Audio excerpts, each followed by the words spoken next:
모든 학생들은 평가를 통해 학업 성취 수준을 객관적으로 진단하고 그 진단을 바탕으로 학습 전략을 세웁니다. 여러 진단 평가가 있지만 맞춤형 학업 성취도 자율 평가는 학생의 학업 성취 수준을 진단하는 컴퓨터 기반 평가입니다. 부산의 모든 학교들은 이미 시행 경험이 있으실 텐데요. 맞춤형 학업 성취도 자율 평가에 대한 궁금증을 5가지 Q&A로 정리해 드립니다. 학기 초 비슷한 시기에 진행되는 맞춤형 학업 성취도 자율 평가와 기초 학력 진단 검사, 대체 무엇이 다른 건가요? 맞춤형 학업 성취도 자율 평가는 초등학교 3학년부터 고등학교 2학년까지를 대상으로 치르는 시험입니다. 초등학교 3학년은 문해력과 수리력, 초등학교 4학년부터 고등학교 1학년은 국어, 영어, 수학, 사회, 과학 과목을, 고등학교 2학년은 국어, 영어, 수학 과목을 평가합니다. 평가 시기는 2025년 3월 4일 화요일부터 4월 16일 수요일까지로 시험 시행일 2주 전부터 1주 전까지는 시험 신청 접수를 완료해야 합니다.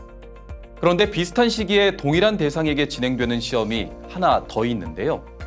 바로 기초학력 진단 검사입니다. 이 2가지의 평가의 가장 큰 차이점은 평가의 목적에 있습니다. 기초학력 진단 평가의 목적은 영역 및 교과별로 성취 기준에 도달했는지 여부를 확인하기 위함입니다. 이 평가를 통해 교과별 학습 결손 영역을 진단하고 학생이 해당 교과의 어떤 부분에 취약한지 알아낼 수 있는 것이죠. 시행 결과는 기초학력 도달과 기초학력 미도달로 판정되는 검사 결과를 받게 되는데, 미도달 학생의 경우 학습 지원 대상 학생으로 선정될 수 있고 의무적으로 연간 3차례의 향상도 검사를 받아야 합니다.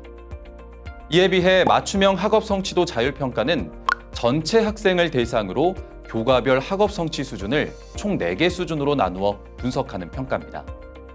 따라서 학교는 맞춤형 학업 성취도 자율 평가를 전체 학생을 대상으로 시행하고 그중 1수준 학생을 대상으로 기초학력 진단 검사를 별도로 실시해 학습 지원 대상 학생을 최종적으로 결정할 수 있습니다. 특히 2025년부터 책임교육 학년인 초등학교 3학년, 중학교 1학년 학생의 기초학력 진단 검사를 맞춤형 학업 성취도 자율 평가로 대체할 수 있다는 겁니다. 그러니까 초등학교 3학년과 중학교 1학년은 맞춤형 학업 성취도 자율 평가만 시행하면 되는 것이죠. 초3, 중1 학생들 중 맞춤형 학업 성취도 자율 평가에서 1수준을 받은 학생들은 자동으로 진단 보정 시스템에 입력돼 선생님들의 업무를 덜어드리고자 합니다. 맞춤형 학업 성취도 자율 평가, 그 결과는 어떻게 활용되나요? 맞춤형 학업 성취도 자율 평가 결과지에는 학생들의 교과별 성취 수준과 함께 교과별 영역과 역량별 성취율이 표시됩니다. 예를 들어 국어 3수준이라 하더라도 학생에 따라 듣기 말하기 성취율이 높은 경우가 있고 쓰기 성취율이 높은 경우가 있을 수 있죠. 1수준이라고 해서 모든 영역의 역량이 낮은 게 아니고 4수준이라도 모든 영역의 역량이 높은 게 아닌데요. 이렇게 맞춤형 학업 성취도 자율 평가가 분석한 성취율을 바탕으로 학생들의 개별 역량 중 강점과 약점을 보완할 수 있는 방법을 찾아 향후 수업과 평가에 적용할 수 있습니다. 수업과 평가에 적용할 수 있는 방법은 2가지가 있는데요. 첫 번째, 부산학교 지원 서비스 시스템에 초중고 과목별 맞춤형 학업 성취도 자율 평가 결과 활용 방안이 업로드되어 있습니다. 평가 시행 전에 결과 활용에 대한 내용이 안내되면 좋겠다는 현장 선생님들의 의견이 있었는데요. 시험 시행 전에 꼭 한번 들어보시길 권합니다. 2번째, 부산 학력 향상 지원 시스템은 맞춤형 학업 성취도 평가 수준과 연계한 맞춤형 콘텐츠를 제공합니다. 평가 결과를 입력하게 되면 해당 수준에 대응하는 문제와 강의들이 제공되는 만큼 이를 적극 활용해도 좋겠습니다. 맞춤형 학업 성취도 자율 평가, 왜 컴퓨터로 치나요? 맞춤형 학업 성취도 자율 평가의 가장 큰 특징은 컴퓨터를 기반으로 진행되는 평가라는 점인데요. 컴퓨터 기반의 평가는 채점과 분석이 즉각적으로 이루어지고 가형부터 라형까지 4가지 유형의 동형 검사를 바탕으로 학생들에게 서로 다른 검사지를 제공하기 때문에 문제 유출 우려로 전교생이 한 번에 시행하지 않아도 됩니다. 그리고 종이 기반 시험과 달리 동영상을 활용하거나 학생들의 반응을 유도하는 보다 고도화된 문제 출제가 가능합니다. 컴퓨터 기반 평가는 이렇게 여러 가지 장점이 있지만 같은 날 같은 시간에 동시에 운영하려다 보면 태블릿이나 이어폰 등 평가 도구가 부족하거나 네트워크 과부하로 인해 인터넷 속도가 느려질 수 있는데요.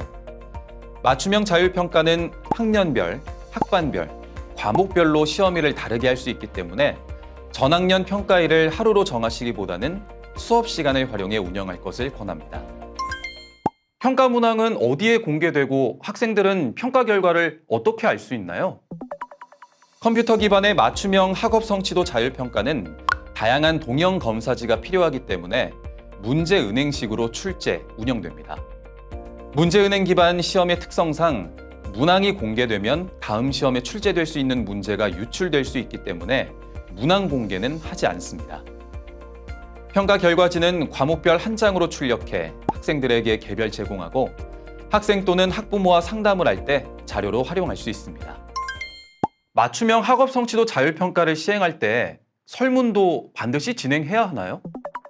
결론부터 말하자면 책임 교육 학년인 초등학교 3학년, 중학교 1학년을 제외한 학년은 반드시 설문을 진행할 필요는 없습니다. 하지만 설문은 학생들의 학습 의욕, 자신감, 흥미 등의 정서적 역량, 진로 탐색 역량이나 진로 성숙도 등 학생들의 심리 상태를 이해하는 데 도움이 되는 자료를 제공합니다. 설문 시행 후 학생들의 심리 상태를 이해하게 됐다거나 학생 상담에 큰 도움이 됐다는 의견이 많았던 만큼 시행해 보시는 걸 추천합니다. 2025년 맞춤형 학업 성취도 자율평가는 현장의 의견을 반영하여 기능을 개선했습니다. 맞춤형 학업 성취도 자율평가가 학생 한 명 한 명의 강점과 약점을 찾아주는 나침반이 될 수 있도록 선생님들의 많은 협조를 부탁드립니다. 고맙습니다.